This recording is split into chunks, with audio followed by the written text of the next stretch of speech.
बैरूनी कर्जे खतरे की घंटी।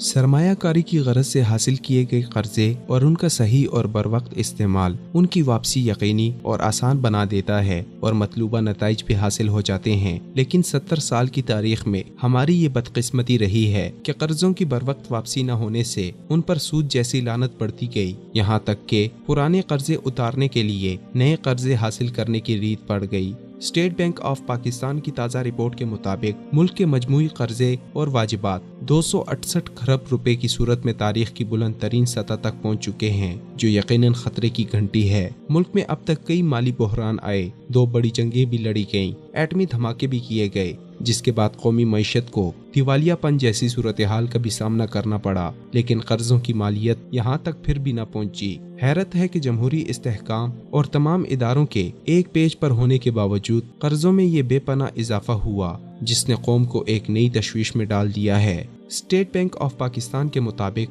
2016 और 17 में कर्जों के बोझ में 34 खरब 77 अरब रुपए का इजाफा हुआ, जबकि रवां माली साल की दूसरी सैमाही में अब तक मजमूई तौर पर 9 खरब 91 अरब रुपए के नए कर्जे लिए जा चुके हैं। अब सोचने की बात यह है कि इस कदर तवील कर्जे पाकिस्तान की मईशत को क्या उठने देंगे। काश हमारे अरबाब इख्तदार भी इस बात पर नजर करम करते। वफाकी बजट 2018 और 19 ने भी अफसरदा अवाम को मायूसी के सिवा कुछ न दिया। दूसरी तरफ बिजली, गैस और पेट्रोल जैसी बुनियादी ज़रूरियात की हामिल ज़रूरियात ज़िंदगी की कीमतें भी अपनी हदों को छू रही हैं, जिसके नतीजे में आम आदमी महंगाई की दलदल में फंस कर रह गया है। इन हालात में उम्मीद की ये किरण मईशत को आने वाले शदीद बहरान से निकाल सकती है कि बैरूनी मुल्कों में रखा गया खरबों रुपए मालियत का सरमाया वापस लाने के लिए हर पहलू से सोच विचार और माहिरीन के आरा की रोशनी में हतमी लाहे अमल तय किया जाए तो उम्मीद है कि मायूसी और नाउमीदी की दलदल में फंसी आवाम के लिए